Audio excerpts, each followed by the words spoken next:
Welcome, everyone, to the next episode of Borderless by KSE. I'm joined by my co host, Donghee, as well as our esteemed guest, Regina Kim. Everyone has been talking so much about K content, K pop, K what have you. And we're so honored to have an expert with us to really kind of understand what's been happening on the ground, really about the global expansion, how the world has been taken by storm. And I think at some point, probably over my lifetime, over the last decade or a little longer, it was an emerging criteria, and now it's a mainstay criteria. So I think there's been a big change there. There's going to be tons of lessons and hopefully snippets of real insight so that founders and operators can learn how K entertainment and maybe content grew from something of a subculture to a global power. But before we get started, Regina, if you wouldn't mind introducing yourself for our audience, I'd really appreciate it. Yeah, sure. So, hello to everyone who's watching and listening. I'm Regina Kim, and I'm a New York City based freelance entertainment journalist. I'm also a Forbes contributor, and I cover mostly Korean entertainment and all things related to Korean pop culture. I also write a bit about like Asian American centered entertainment. I've written for various outlets, for example, Vanity Fair, Rolling Stone, The New York Times, etc. And I've also given talks on Korean pop culture at various events in the US and South Korea and other places as well. So I'm just very honored to be a part of this podcast today. Thank you so much, Sang and Donghee, for inviting me. No, absolutely. Thank you so much for taking time out of your busy schedule. I mean, we always start a little bit, before diving into, I guess, the subject matter at hand. We love the origin story, how you got there, right? How did I become a journalist, right? Covering Korean Sure. entertainment. It's interesting because I never set out to be a journalist. That was like actually one of the last things on my mind, believe it or not. Uh, my professional background is like mostly in like PR, marketing.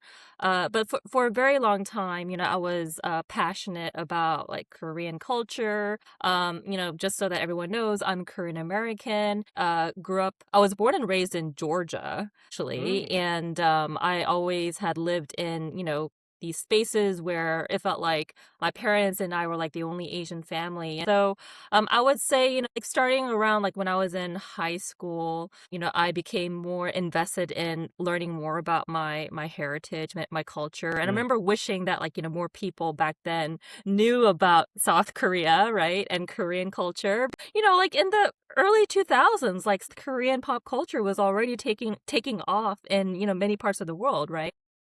Yeah. Well, especially in Asia. So like I was trying to think of like a way to promote Korean culture in my own small way, right? And so I guess that's why I started thinking, oh, maybe I'll work in PR, marketing, hopefully eventually do something related to Korean culture. That didn't quite materialize, but I would say like in 2012, that was like the first time that I started writing about like Korean culture, and it was for Well, the Korean Cultural Center here in New York City. yeah, They were KCC. like, Yep.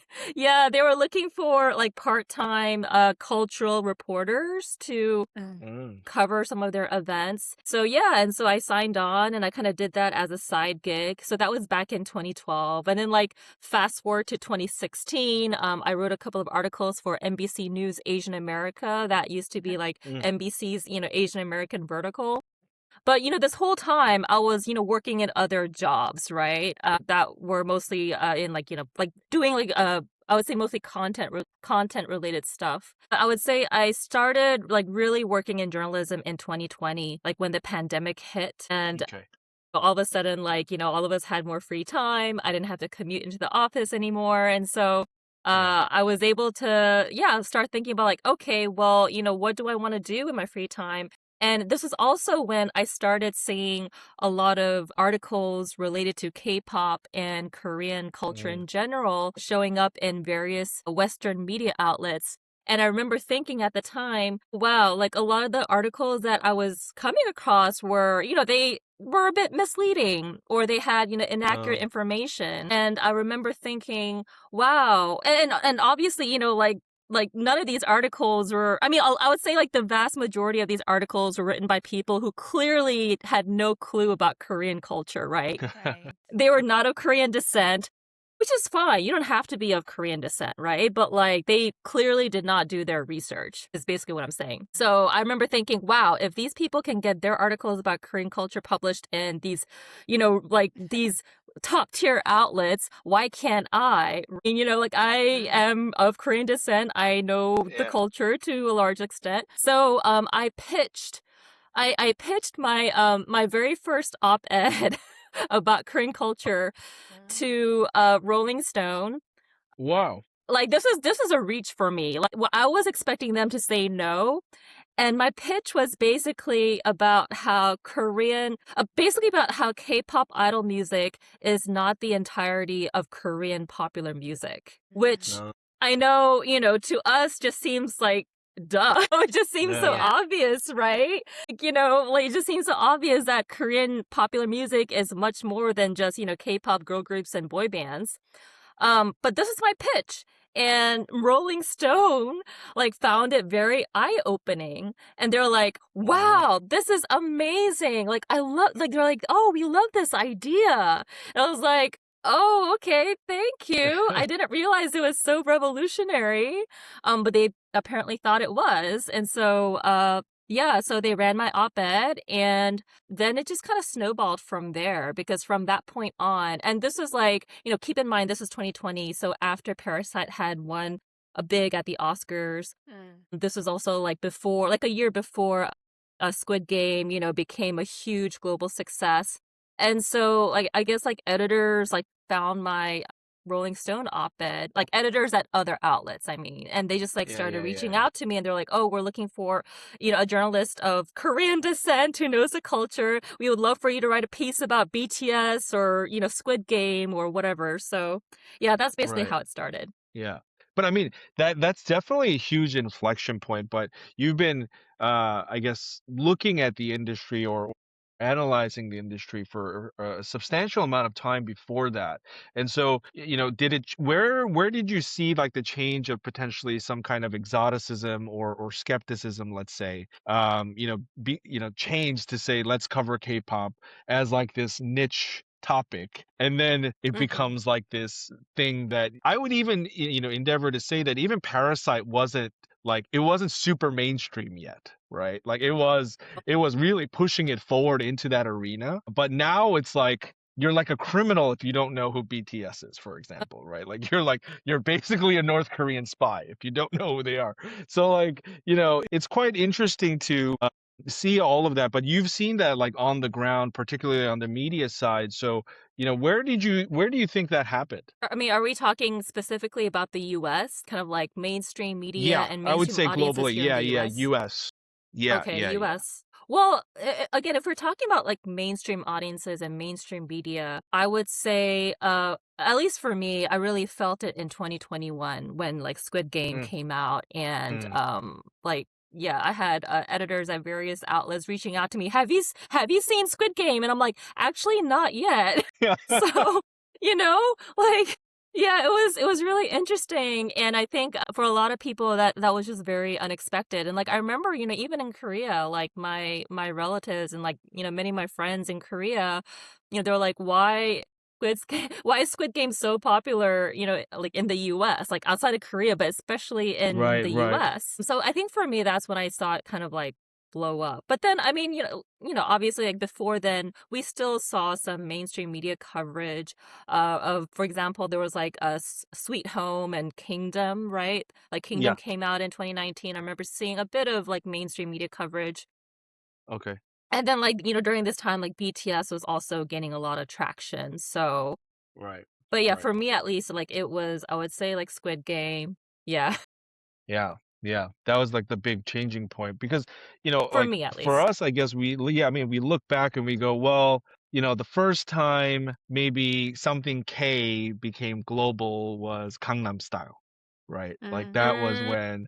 YouTube kind of went insane, but it seems like an eternity ago, by the way. It seems Yeah. like back in the day, Yeah. but Well, you probably saw a different change. Yeah. yeah, I mean, yes, like, I was thinking like Gangnam Style to your point. Yes, like 2012 Mm, Gangnam Style. Yes, it does feel like it was ages ago.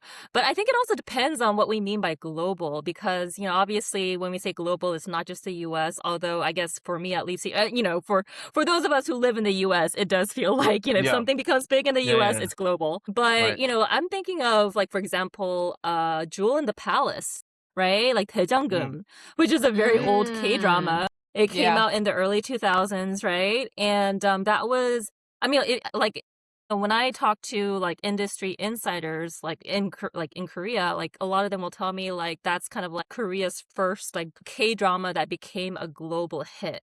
I mean, it mm. wasn't a huge hit in the US, obviously, but, like, it Sure, was a sure, huge sure. hit in so many countries. I think it ended up being shown, like, in, like, 90 like, over 90 countries. I remember there were so many reports saying that in Iran, for example, the drama had something like between like an 80% and 90% viewership rating, which is insane, right? Wow. I heard, Yeah. yeah. Yeah, yeah. So, I mean, people there, like people in Iran, I heard the streets were deserted at the time because everyone was at home Wow. watching Jewel in the Palace. Yeah. Wow. Yeah. Yeah, I didn't And know no. that. That's unbelievable. Yeah. And I not too long ago, I got to speak with someone who I mean, we've become like really good friends since then. But she's a longtime K-drama fan. She's, of Ghanaian descent and she was saying like even back in the 90s, when she was growing up in Ghana, like in Africa in the Yeah, 90s, like they had the like entire villages coming together to watch K-dramas. And I think yeah, like a lot of people don't realize that. But yes, like and so what I'm basically trying to say is that like at least when I was like observing kind of like the rise in the global popularity of K-dramas, like it started a long time ago, and I think a lot of people forget that's that. right. Yeah. That's right. I think that's definitely right. Now that you mention that, I recall, when I was in high school and growing up, there were folks that were saying that, in Latam, people would take very long bus rides to go from point A to point B, and on the bus would only be K-drama. And they sometimes would watch it without dubbing. They would Yeah. just watch it without subtitles, just as is. And Yeah. this is before OTT and like all this AI and stuff like that. So like people would just wanted to watch it, right? Which I thought was fascinating at the time, but I thought of it as kind of a blip in the universe, right? Like, okay, this is, they're pretty, they're handsome. Okay, there's a blip, right? And then Oh we'll move yeah. on with the rest of our lives, and people will still ask me where Korea is.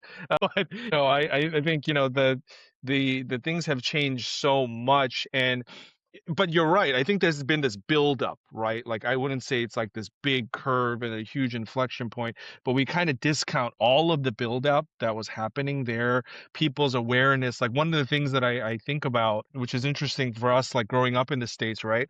Versus like what my kids will see. And the one thing that I was thinking about was if everybody grows up with K content, everybody's Korean. Like they have everybody has been exposed to Korean culture in some shape or form, right? Which is the dissemination of like generations, right?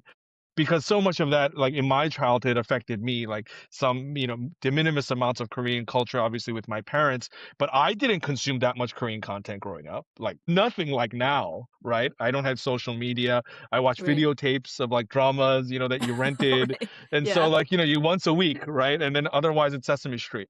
So it's like a global audience of a generation far younger than we are just consuming massive amounts of K content drama.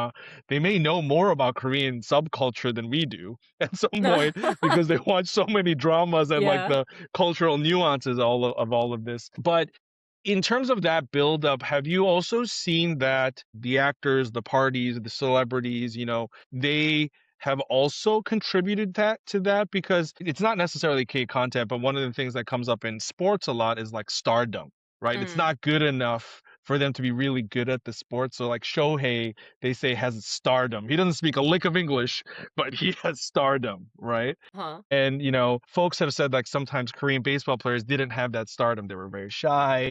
they didn't want to be on camera, they didn't want to do a lot of interviews, and that was a big part of like how do you create this fandom and stardom, right? But have you seen that more with like the Korean actors and prepping themselves up more for a global audience versus interacting with only a Korean audience? Because naturally those I think will be very different things, right? mean, yeah, I mean, they're, a lot of these actors, a lot of these Korean actors, they have fan meetings happening like every so often. Like, I mean, it's crazy because like sometimes like I have no clue that, a certain famous Korean actor is in the US, and it's like, my friends who are, like none of them like they're Mm, K-drama fans, but like none of them are of Korean descent, right? And they're like, "Oh, yeah. did you hear like, Seungkook was just in the US?" And I was like, "Wow, I It's did like, not know that." And it's wow. like they know about these Yeah. things like before I do, right? And some of them are like, "I want to go." And I'm like, "Yay, great for you." Yeah, yeah, And yeah. it's crazy because like, yeah, like every now and then I'll just like hear about these like random fan meetings about like, these Korean actors like Yeah, coming to the US, and like I know they have fan meets in many other countries too. right. And, like 2 years ago, like I got asked to host a couple of fan meetings with, like two Okay. Korean actors at KCON. So, I mean, all of this is happening because like, there's a huge demand from like international K-drama fans, I Yeah. would say, to, get like to meet these actors and get up and like I guess close and personal with these actors. Um so, but yeah, like I've definitely been seeing a lot more of that in recent years. But like I would say, Mm. even back then, again, like back in like the early 2000s, with Winter Sonata, we remember that Yeah, Bae Jun wow. became huge, especially in Japan, right? I mean, Japan, right, all right, these right. like Yonsama. middle-aged, Yeah, yeah, exactly, Yonsama, like all these like middle-aged Japanese women were like going gaga over him. And so, yeah. yeah. So again, like I feel like, this has been happening for a while. It's just that like, now it's just more out there because partly Mhm. because of like social media, to your point, everyone like news just travels faster. Yeah. But yeah, like I mean, in the 90s, 2000s, you even back then you saw a good number of like I guess like the A-list Korean actors yeah, like being really popular overseas and having like fan meets. There are like various countries in Latin America where like all these like Latin American K-drama fans would like come out to the airports when they heard that like, a Korean actor Yeah. was coming to their country, right? And they'll be like, Yeah. "Oh," like they would like be there with like these placards saying like, "I love you." Like I don't know, it was Yeah. like Chang Dong-gun, I think, was like one of them. And Yeah, yeah, yeah. so It's another level of stuff, right? Because yeah. I uh, I don't know if I'll be canceled for this, but I was I was at Incheon Airport and it was a mob. Like it was the most insane mob I've ever seen. There was 40 bodyguards like making like rows and people pushing them back, right? And people were on ladders, right? The paparazzi were Mhm. on ladders. And I was asking the staff, I'm like, who is it? And they were like, it's 17. I'm like, 17 what? And then I was like, "What is it exactly, 17?" And then my wife was like, "Stop talking. We're gonna get mobbed. We have to move." And then we kind of went to the side. I was like, "I want to see who it is." And they came in, and it was the most insane scene I've ever seen because that mob moved with them, Yeah. right? Like they were going Yeah. into the VIP entrance to try to disappear as fast as possible, but they were just like 500 people were just like running next to them. Yeah. And I was like, "How do they know?" Was I my know. my my biggest conundrum. I'm like, if I was a VIP, if I was a delegate or something, I'd kind of want to hide, but I guess, public perception is a part of their business. So Right, right. naturally you do have to appear. It transitions me to my next question that I was hogging, so I'm gonna give it over to Tongi. But we talked about the fan meetups. What's the coolest interview you've done? So I've interviewed Epic High a couple of Okay. times. And, Tableau, yeah. like yeah, and Tableau, oh my gosh, like, he is like a modern day philosopher. So I feel like, yeah, I mean, I've only interviewed him twice, but then, like, both times, I just felt like I was learning so much from him. I felt like I was taking, like, some, like a philosophy seminar. No, but in a Mm, good way, because like very his cool. answers Yeah, are yeah. very fun and engaging, but it's like, wow, they're so insightful, you know. And Mm, I felt like I could, you know, like take some of the things that he shared and apply them to my own life. yeah.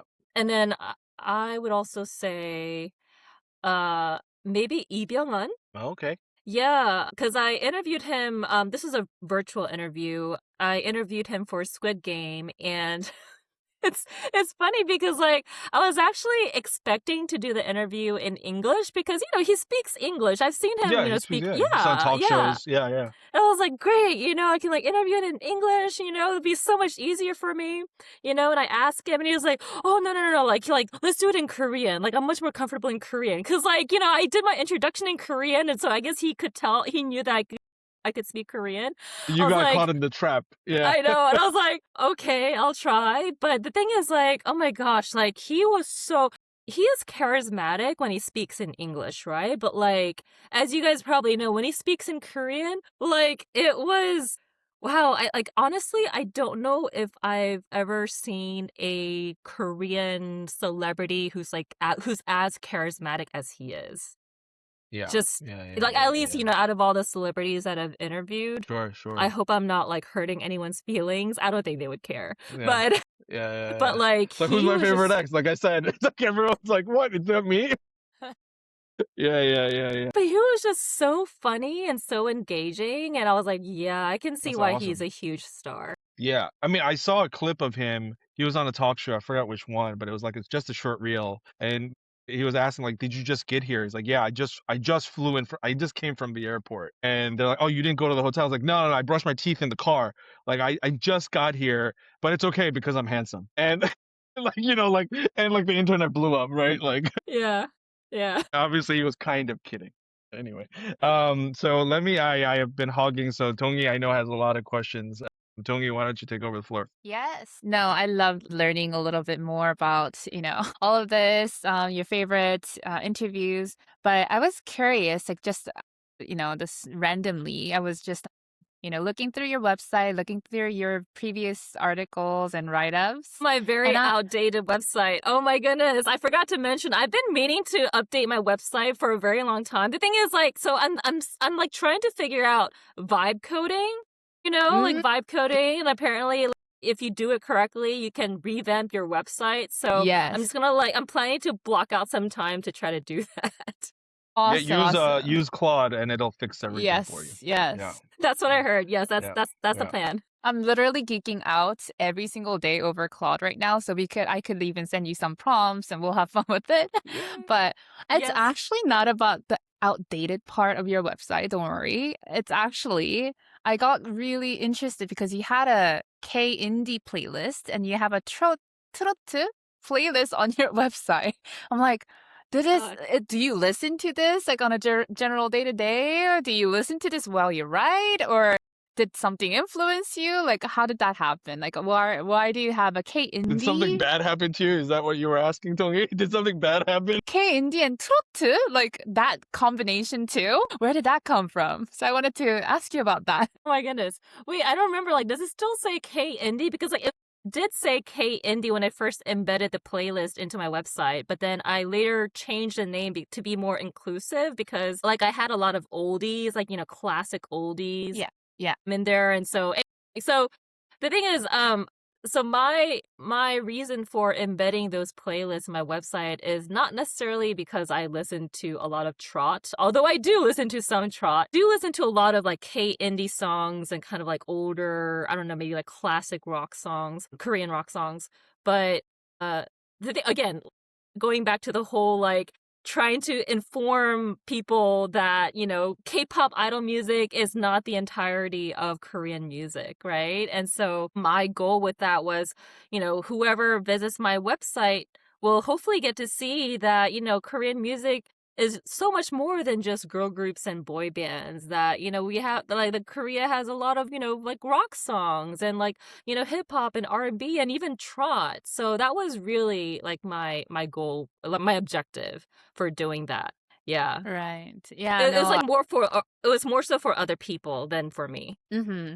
No, it goes back to your first answer to, reason why you started to write about this. That's kind of what I picked up too. But yeah, it was just fascinating to see trot to trot trot on there, and then the playlist itself. It has a mixture of a lot of different like Korean like older pops, older rocks to like newer generations too. So it was definitely very interesting to see that. But I wanted to also touch base on previous question that was asked too. Like that sparked a lot of curiosity in me where you mentioned like kingdom or 대장금. Those or even just modern dramas, like I get it if Chinese audience or like more Asian audience gets really interested about it, but when those like the kingdom gets really popular in US, that's when I was very surprised because like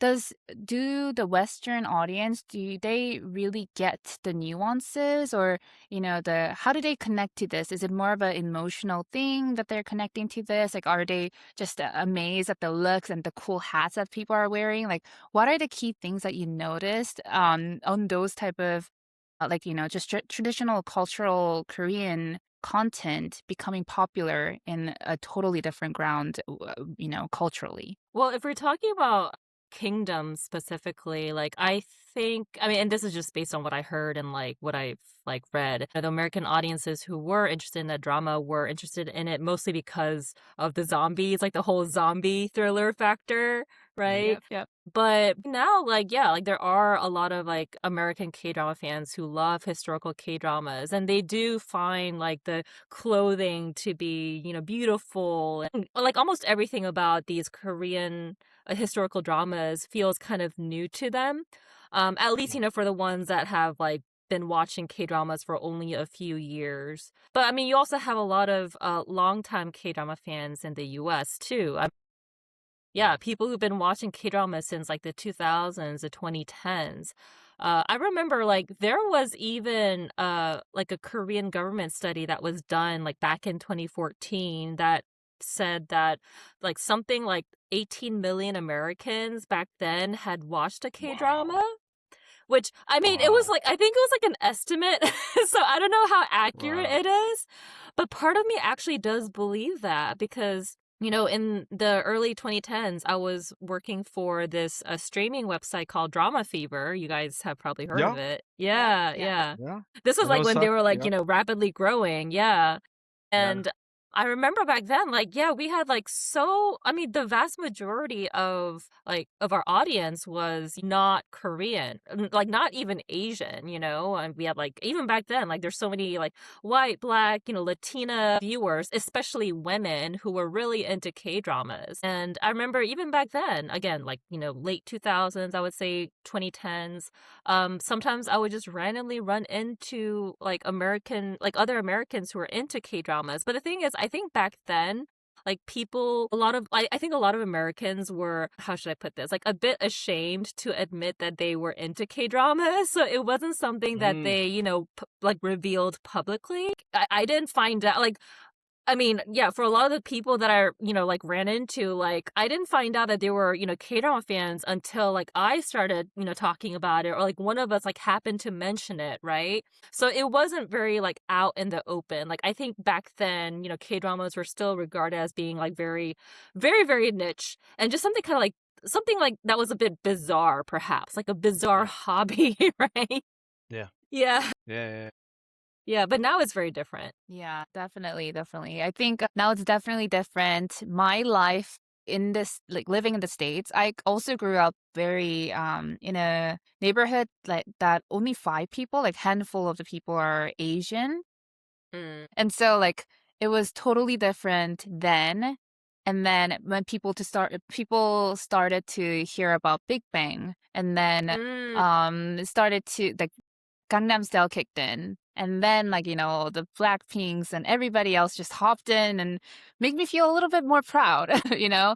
being Yeah, Korean. And, right. yeah, just totally different world that we're living in right now. So, yeah, I think that's Yeah. like really crazy. And, obviously, K-pop demon hunters, like totally shifting people's Yes. perspective of our culture, like what, that contains a lot of different things that Korea has to offer, even like traveling to Korea. So yeah, especially your recent piece with Vanity Fair, right? With EJ, I was like, Yeah. that's amazing. Congratulations, by the way. Like that was Oh, amazing thank you. coverage. I mean, But she was so yeah, wonderful to interview. Yeah. I was like, should I mention hers? Yeah. Again, I just can't pick, just two people that like two of my favorite interviews. It's just so hard. She was like, yeah, she was really close. She's like up yeah. there. There must have been a lot of things that you have maybe not have been had a chance to cover fully in your article. So I wanted to ask you, like, was there any other things that may have not made it into the the article you got that leave a impact, in sort of way, or anything that kind of inspired you in a way, or as a Korean American, identity wise, like anything you picked up in that conversation? Oh my gosh, it's almost like you were there for the interview because yes, to your point, yeah, one of the things that did get left out was just talking about our Korean American identity. I mean, my initial draft like included like many more quotes from her, but like ultimately, the editor and I decided that we were just trying to cover way too much ground, and so I ended up having to cut out a lot of it.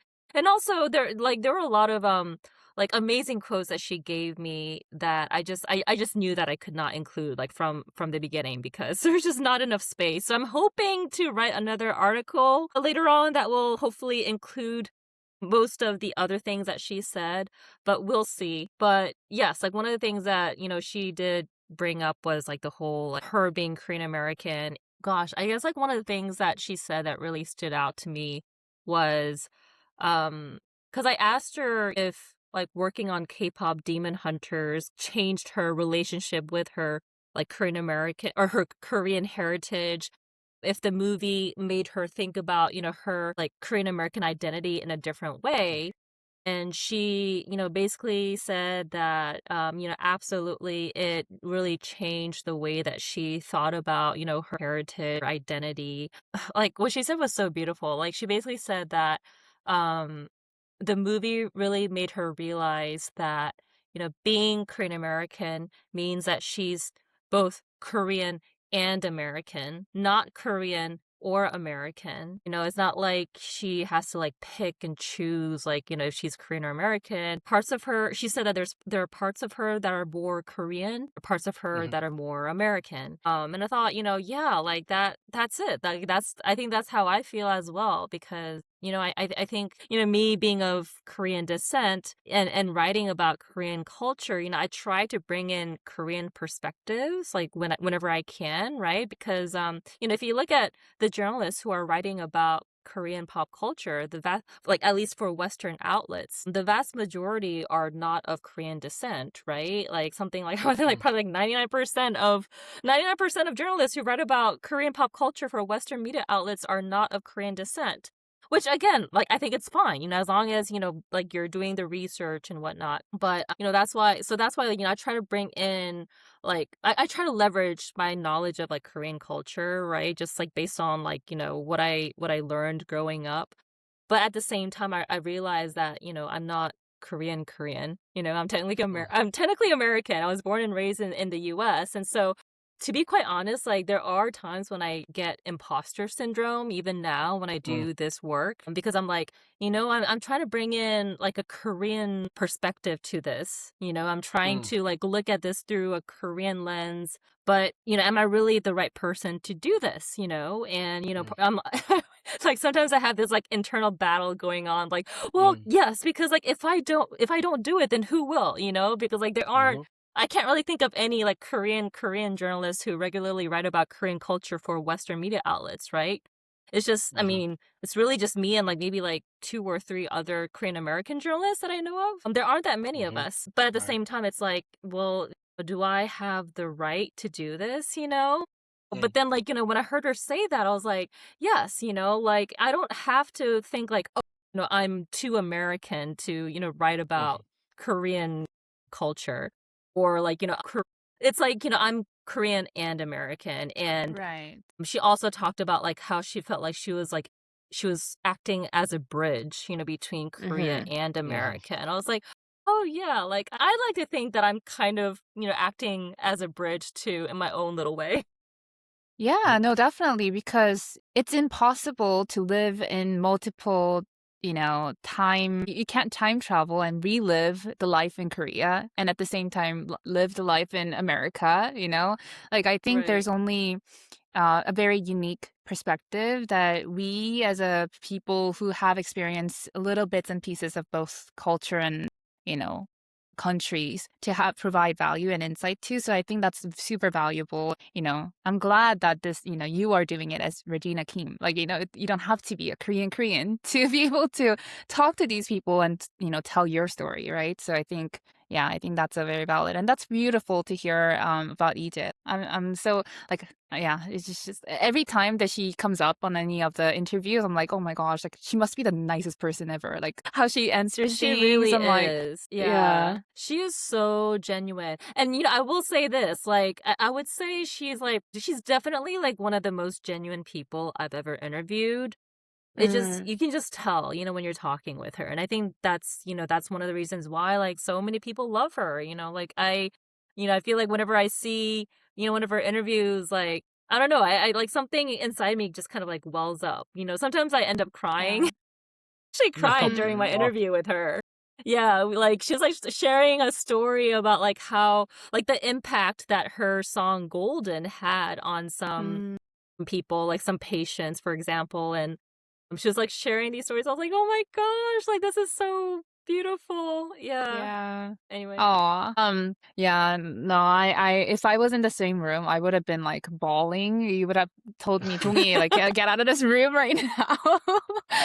But yeah. Yeah, yeah, yeah. Um, but that kind of, I want to jump into a totally opposite of the spectrum of non-genuine, non-emotional, which is AI. Like, it Oh has come gosh. into our life. It has now living in our lives, day-to-day lives. And I was wondering, and you recently posted it also on LinkedIn, kind of touching base onto this, how, AI is also impacting the way people are perceiving journalism, and how you must be kind of experiencing it in a way where there's TikTok slops everywhere versus real content. But how do people perceive what's real versus what's fake? Like when you're living constantly within this world of AI content and everything, like how is it, like your days right now? Like how are you experiencing all of these AI in the world of journalism? Oh, in the world of journalism. Oh Yeah, in gosh. your own perspective. Yeah. Do you use it effectively in your workflow? Is it like, is there, some things that you know, that's Yeah. coming? Yeah, wow. That's no, I mean it's a great question. You have like so many things I could share about AI. I guess for starters I would say, and this like started like maybe like a couple of years ago. Like I remember seeing outlets starting to use like AI generated articles, right? Mm. Um I mean I know like some international media outlets have been doing this, but like even reputable like Western media outlets, they make it seem as if like the articles were written by a person, right? But actually no, Mm, like they're generated by AI. And like I think like there were like a couple of yeah. outlets at least who got in trouble for doing this like a couple of years ago.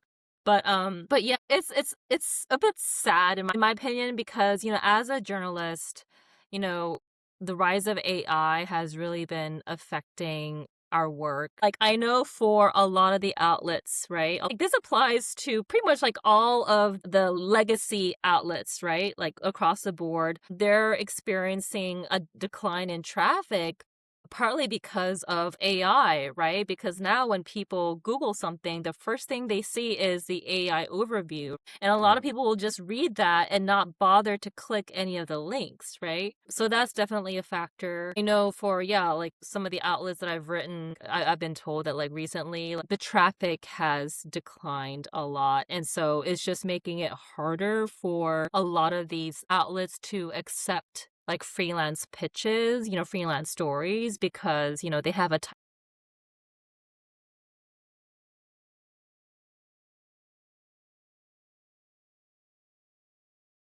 Yes.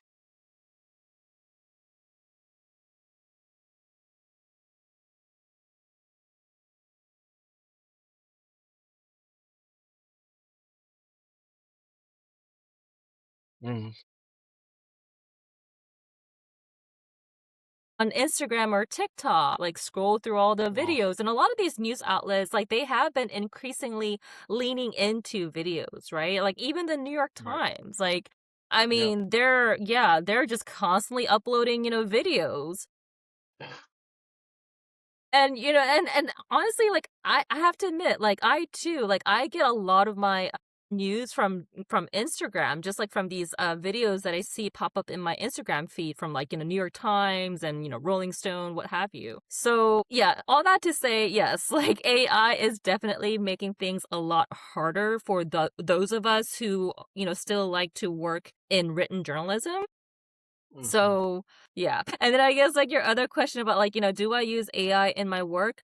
I will say that I use AI to come up with, like, keywords Mm, and headlines, headlines that might grab people's attention, that might be yeah. more, like, I don't know, like, searchable, for instance. So, I found that, like, sometimes it's good with that, right? But then Yeah. also for, a lot of the outlets that I write for, like, it's usually the editors who come up with the headlines, not me, so I don't have to worry about that part, thank goodness. One thing that I can say though, like as a person who has been constantly doom scrolling Instagram or, YouTube shorts on like slops and just nonsense Yeah. content, like, but I'm not even bothered by it. And, current, like, I'm surprised now that I'm like, take me 5 years back. And when I see some like false information that I knew was like just false, like I would be upset by it. I'm like, this is so Mm, wrong. And I would just comment on Mhm. it. But now I'm like, I take it easy. I'm like, all of like 99% of the videos are like all fake. I'm like, why bother? And it's just I'm surprised at myself for like not just accepting that fact. But at the same time, now I am at a point where I'm like I'm actually intentionally looking for like more detailed and more thoughtful pieces because I'm yeah. noticing these slops are like it's too much. Like it's overstimulating. It's just like nonsense and taking up a lot of just dead space in my brain. I'm like, I want a real content, real thoughtful pieces that, has a human thought to it and not just Mm, mechanically just put all together. And I do see mhm, a world where it's people will cycle back into thoughtfully like looking for thoughtful pieces, right? So I think mm. yeah, Hmm. to that point, I think, Oh, there's mhm. There's yeah, hope. there's something there. There's There's hope for hope. journalists like me Mm. still. Yes, yes. But yeah, no, I think like I think, thank you so much for answering all of my just random questions, rapid ball fire through. No, no. I hope my answers were somewhat helpful. No, those Yeah. are good. And yeah, well I'll pass it off to Sang for any additional, last leading Yeah, no, thoughts. I mean, we've been having too much fun, so I know we're running up on time. We have a segment that we want to do where Donghee has what we call the interview room, and then we're hoping that you give some career tips. So I want to pass it off to Donghee, but before we do that, I do want to, I guess, talk about like the final stretch of K content. Where do you see it going, right? Like what do you see about the evolution of K content going into the future? It's something that is an interesting topic for me personally, where the call it the globalization or the westernization of the content itself may actually take away from its attractiveness in a certain way, right? So if your goal is to actually just distribute versus making like, authentic Korea originated content, that may somewhat backfire, but I don't know what the evolution of the future looks like. So I'd love to hear your opinion on where do you see K content going? Do we drop the K? Does it just become content at some point and Korean people everywhere? Yeah. No, I mean, like, that's a great question. And like, obviously, it's something that's being constantly debated these days. But I personally think that, there will always be, I guess, like, for lack of a better word, like K content. Like, Mm, I think like part of the beauty of Korean pop culture and just how popular it is that there's just so many different types of like K content out there right now, right? Yeah. Even, if we're talking about like K-pop, I mean, first of all, I guess it depends on what we mean by K-pop, right? But Sure. yeah, because like different people have different definitions of it. But, like I oftentimes like, talk about this with various, K culture fans. Like I try to tell people like, just because like something or someone is popular in the US or internationally doesn't necessarily mean that, they're also popular in Korea and vice versa, right? Because if you look at Korean music, if you look at Korean artists, right, there's so many Korean artists that are beloved in Korea. Mm-hmm. Mm-hmm.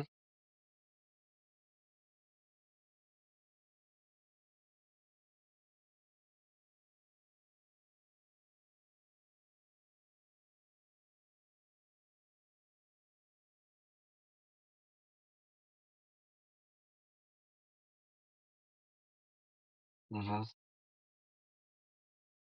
Out of Korea, and they're not very popular inside Korea.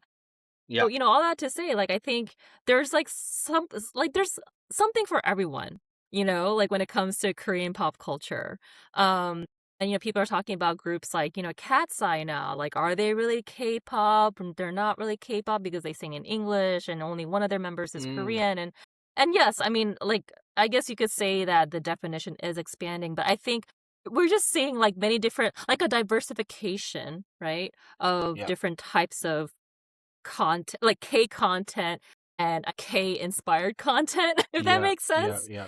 You know, Yeah. and you mentioned like, like I guess like increased globalization or like increased westernization Yeah. of some types of K content. I will point out that if we're talking about K dramas in particular, like if we're talking about K dramas specifically, many K drama fans have kind of complained that K dramas just feel so westernized, Mm-hmm. for lack of a better term, like nowadays. But the thing is, like, I like to point out that we're just seeing a greater diversification of genres within K dramas, like within Korean TV. Yeah. Because, like, I've written about this before, but, like, one of the reasons why we're seeing, for example, like thrillers, like more graphic and sexual content in some of these K dramas Mm-hmm. is that, like, if you look at Korean movies, right? I mean, Korean movies, like, so many Korean movies have long been, like, violent. Like, Korean cinema has a long history of Yeah. having violence and just graphic content, right? Yeah. And now with the rise of streaming, we are seeing like the line that divides film and TV, it's just gotten really blurry, right? You're seeing like Mm-hmm. Korean like film directors directing Korean dramas, and so like they're making like very like scary graphic K dramas for Mm-hmm. audiences. So and there are like other reasons too, but like so my point is that like I don't think of it as being like increased like westernization of Mm-hmm. Korean dramas. Again, I think it's just a greater diversification of Right. K-dramas and K content in general. Yeah, there's Right. like Right. something for Right. everyone. Yeah. I mean, just to, I guess, as a corollary to that, I think, thinking from like a macro perspective, there's also an element of this that, is kind of tied to diplomacy, right? So in the sense of every country has some kind of main export, or they utilize a media, or they utilize some medium, and that becomes like their main thing, right? And they utilize that to either export culture or have diplomatic effect in the future, etc., right? And are you seeing that kind of, I don't want to call it responsibility, but are people thinking about things like in like a holistic way? I know, like, BTS is at the UN and things like that, but like from a Korean diplomacy perspective, because the US has used that for a very long time, right? For example, like military media and things like that. So are you seeing that in Korea as well, in terms of the organization or the type of content that is seeking to get exported and globalized? You mean like with the Korean government's involvement? Not necessarily, but you know how even in Korea, I guess that is kind of government involvement, but there are like themes, right? Like around yening, or like topics that get Mm, covered. mm-hmm, But I don't want to say like agenda is the wrong word, right? It's more of like a concerted effort mm-hmm, to say that, how do we represent Korea, right? As a mm-hmm. country, as a nation, things like that, beyond the, obviously the fancy things that we're. Yeah. We'll say that like I think like one area where I've seen this like concerted effort in recent years Hmm. is like hanshik, so Korean food. Yeah. for they're sure. really trying to like go, and by they I mean like the government and like various like Yeah. I guess I don't know what they are, like nonprofit organizations. Like honestly, Hmm. again, like I'm an entertainment journalist, so like I admit that Yeah. like like Korean food. I love Korean food. I enjoy eating the Korean food that my mom makes for me. But it is one area where like I feel like I need to do a bit more research. But like just based on like what I've seen and heard, because I do know people who Yeah. work in that field, and it's like yeah, the government is getting involved. You have like various organizations in Korea that are really trying to promote Korean food, Yeah. different types of Korean food. You have obviously a lot of like I guess like chefs, like Korean and like Hmm. Korean American Hmm. chefs, who are Yeah. Yeah. promoting all sorts of different types of Korean food. I mean, I live in New York Yep. City, and in recent years, we've seen so many new like Korean fine dining Yeah. restaurants, that are Yeah. run by Yeah. To Koreans be and like honest, Korean Americans. I know, right? it's So crazy. yeah, I do feel like that is like the one area where I just see like Mm. this broad concerted effort right now. Yeah. Yeah. All right. Well, appreciate that. Tony, I'll pass it back to you for the interview room. Good. So we have started this little segment towards the end where we want to speak to some of our audience who are aspiring founders or aspiring um, entrepreneurs who wants to get into maybe your particular field, right? So they might ask, we want to ask you a couple of questions that could potentially help them out, like, or rethink their choices, You mean or like feel a certain way. entrepreneurs who might want to become journalists? Like, a startup Mm-hmm. found a startup company regarding the K entertainment. I think we have a lot of audiences who are interested in, contributing to K content or, supporting the side K entertainment. So speaking to those people, couple of questions that I have, but wanted to ask you early on in your career, did you ever feel like mainly covering a Korean content or Korean entertainment was too niche or too small of a field that you might wanted to you felt maybe restricted in any ways? Well, I mean, yes, it's very like what I do is very niche, but I think that's always what I wanted, at least when it came to journalism, because again, journalism is not a profession that I chose to do. It just kind of happened to me. Like I just kind of fell into it and somehow like years later I'm still doing it. But the thing is like I know that at least in my case, like I have to feel passionate about like whatever it is I'm writing. I tend to be kind of selective about like what I write, or to focus on quality over quantity. But also, I always ask myself, before I write a story, like, am I the right person to tell this story? Am I the right person to write this article? And if I feel like, there are other writers out there who can do a much better job, then, I will just leave it alone. And so that means that, naturally, like, I just end up writing a lot of articles about like Korean culture and also, like just Asian American, like issues, I would say. So, so yeah, like that's at least how I've always viewed the work that I do. Okay, perfect. And then the next question is, what's a piece of advice that you have received early in your career that turned out to be wrong or that you later disagreed with? Oh my gosh. Like as it pertains to journalism, I'm guessing? Or To or just just to just in general, like in your career, just general career. It could be the mm, marketing PR side of things or just general markets. wow. Have you That's a heard tough one. any advice? Do you recall any advice earlier on that you're like, no, like that turned out to be totally wrong? It turned out to be totally wrong. Well, okay, I don't know if I would call it advice per se, but like something that I remember hearing, and I still hear this today from time to time in journalism, is that, like many of my fellow journalists have said, because, I know a lot of people who also write about Korean entertainment, right? And many of them are also like writers of color, like me. And let me just clarify, first of all, before I say anything else, that like I do believe that diversity and representation are super important in media, including in journalism. And, I do appreciate the fact that like we have editors working at various outlets, like editors like editors from different backgrounds, from different ethnic groups and what have you. But like one of the things that I heard from just various journalists was that, oh, like, like if you pitch a white editor, right? Like chances are, they're not going to see where you're coming from, as it relates to Korean entertainment. And, you're better off like, trying to pitch like Asian or Asian American editors, for instance, or just like, an editor of color, who like gets your perspective, right? And the thing is like, I mean, that can be true sometimes, but like the funny thing is, at least in my own experience, like some of my biggest champions and like some of my best pieces have come out of like working with um like non-Asian editors, especially like white editors, for lack of a better term. I think I'm sorry, like I don't know, you might want to edit this out. Like I'm a bit hesitant to say this because This the could thing be is like our this could okay. We be can our cut it Sorry, out, personal but you can say it. conversation. Yeah. No.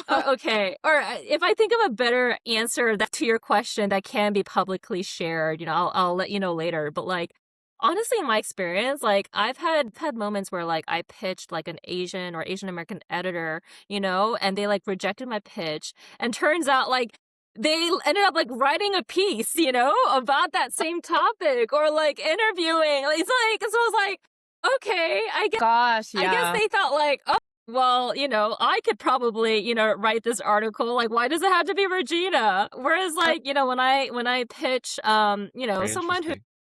who is not Asian. And again, Right. this is just like I'm just talking about my own experience because like I don't think Yeah. it's the same experience for a lot of other journalists. But like so again, like most of my articles have actually been edited by like white editors. They're the ones who accepted my pitch and they're like, "Oh, wow, like we need someone like Regina who can, write about this, I guess." And so yeah, they accepted my pitch and yeah, and I got to, interview whoever it is I was interviewing. And there have been like a few black editors, like wonderful black editors that I've worked with too. But Mhm. honestly, like Asian and Asian American, not so much, Yeah. which is kind of No, like sad.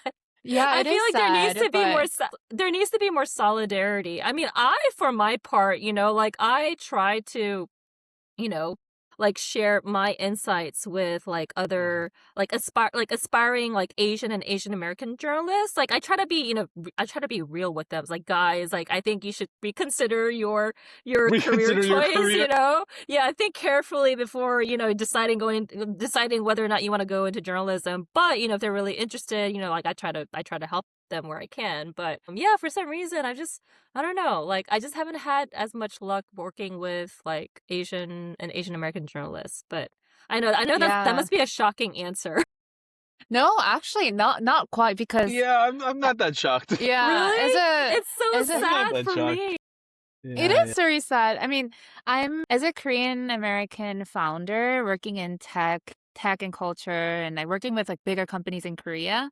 I get this a lot of the times where when me or my other friends who are very similar to like, building out different companies or very specific tech, and when they pitch to more American companies, they want to buy it. But when they pitch to more Asian companies, they listen to it, they ask a bunch of questions, and in the end, they build it themselves. Mm. So I'm like, when I listen Yeah. to that, I'm like, wow, even in your world, that's Yeah. something, something there. I don't know, off the record, but Cause yeah, yeah.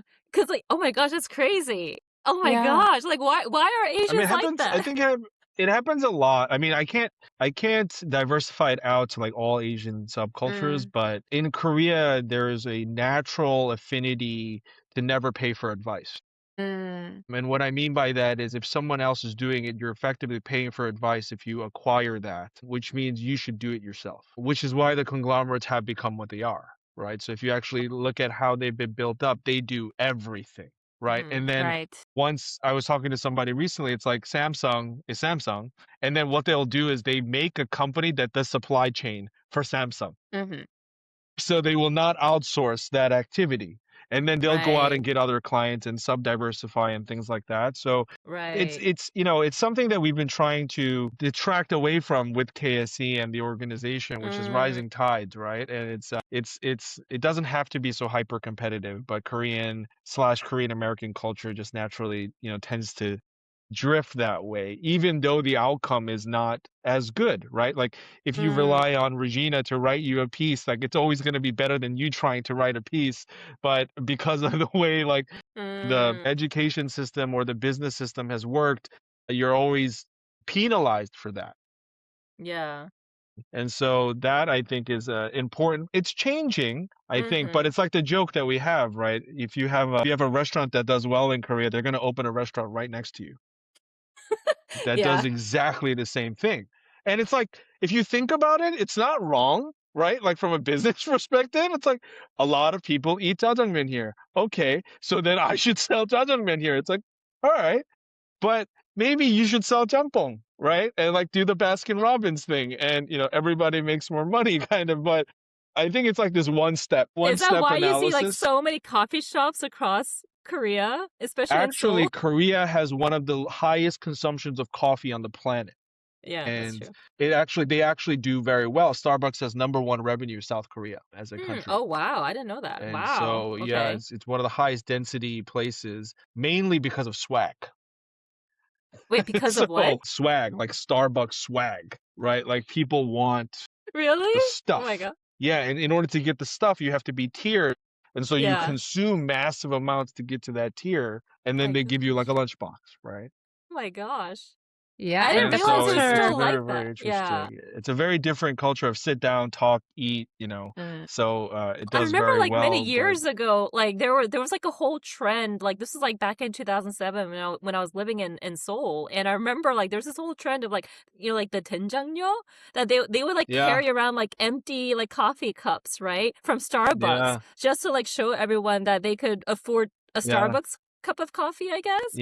yeah. But And wow, like, I didn't now it's like gear. It's like Mhm. my god. merchandise. Like you're like a celebrity, except it's Starbucks. It's very interesting, right? And I think, you know, our hope, I guess, is with the work and obviously interviews like these, we can encourage people to collaborate Yes. versus, you know, Yes. be hyper competitive and support each other, right? I think Yeah. that's you know, since I started this, one of the help that helped me found this, Joseph Jun, he's a director now, but who helped me found KSC, you know, he was always saying like the Israelis stick together, you know, albeit they're in conflict now, but they stick together, and Koreans can't. Like it's like magnetic polar opposites. Like we can't sit next to each other, you know, without trying to beat the other guy, right? And that obviously doesn't create the synergy that we're looking for. So yeah, hopefully that starts changing, and the opportunity set is large enough, I think, that we don't have to fight over the same pie now, right? We can make the pie Yeah. bigger together. Yeah. Yeah. Yeah, I mean, I totally agree. Like, I think, like, at least in my experience, like, I feel like this applies to, like, some of the other Asians as well, not just Koreans, but I feel like it's especially, like, prevalent, like, within the Korean and Korean American communities. If it's clickbait, look at what Like, Regina said. how do I say this? Was like, I hate, like, mentioning people, like, I hate, like, talking about, race in that way, but, like, it's just true in my case. Although I will say Yeah. that at the same time, like, yes, there have been, like, a handful of, like, white editors who have also, like, stolen my pitches or even plagiarized my work. But I'm just saying, Wow. like, I'm saying, like, overall, and I don't know, maybe it's partly because, like, so many of the editors who work at these, like, legacy Mhm. media outlets are white. Yeah. So you have a Like, statistical problem. Yeah. yeah, maybe Yeah. that's it too. Yeah. So, like, the Yeah. There's a majority of the sampling ones that I've issue. worked Could be. with have been, like, really, nice and helpful and just open to my ideas. Yeah. Yeah. Yeah. Yeah. Well, that's awesome. You know, we are running up on time, Regina. So if there's anything, you know, kind of as a final comment, you could leave for our audience around, you know, what you believe the next phase of evolution of K content to be. You know, that would be fantastic. Do you see K-pop taking, you know, continuing to take a leadership role? Is it more K-drama, food? Like, where do you see the next phase of growth? And do you think that Korean celebrities become a mainstream item in the States as well? Like, I'd love to hear your perspective on that. Okay. Wow. Well, I wish I could predict the future.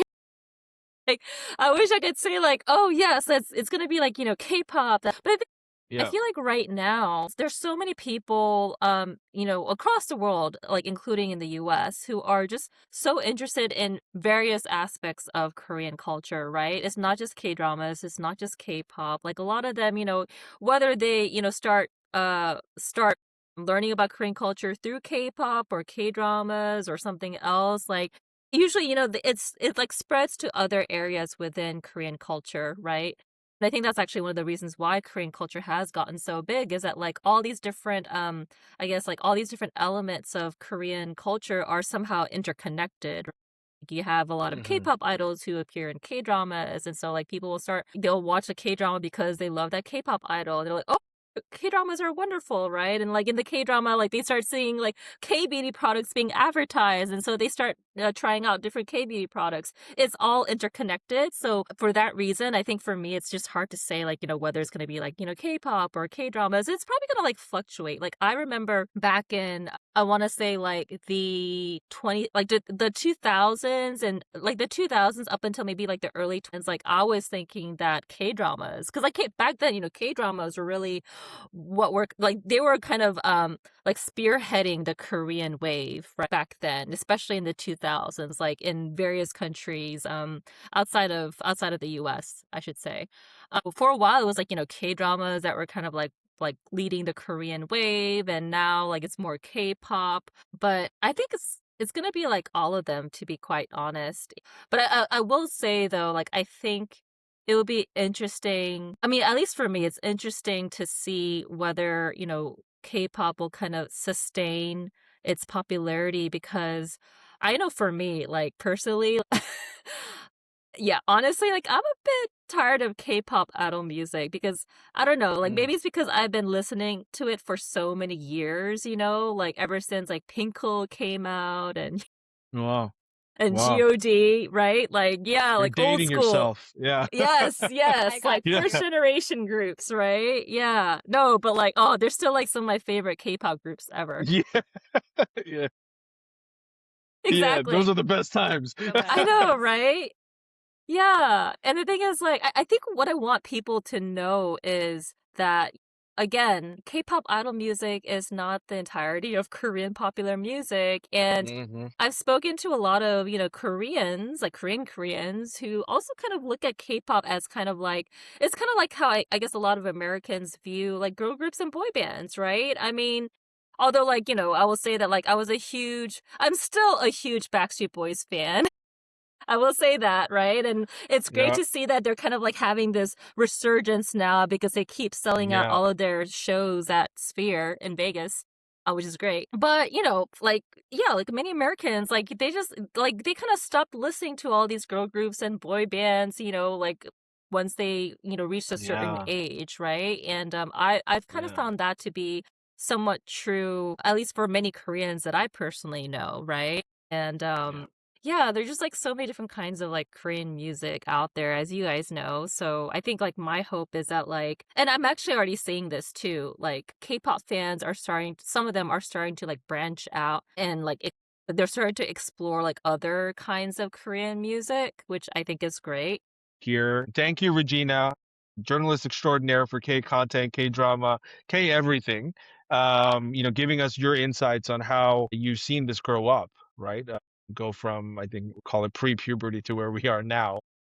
And we're excited to see your coverage going forward. Everything that is going to happen. I hear there's sequels for K Demon Hunters in the works. So Yeah, I'm sure there'll we'll be probably have to I'm wait at sure there'll least be a a few lot to years cover. for that.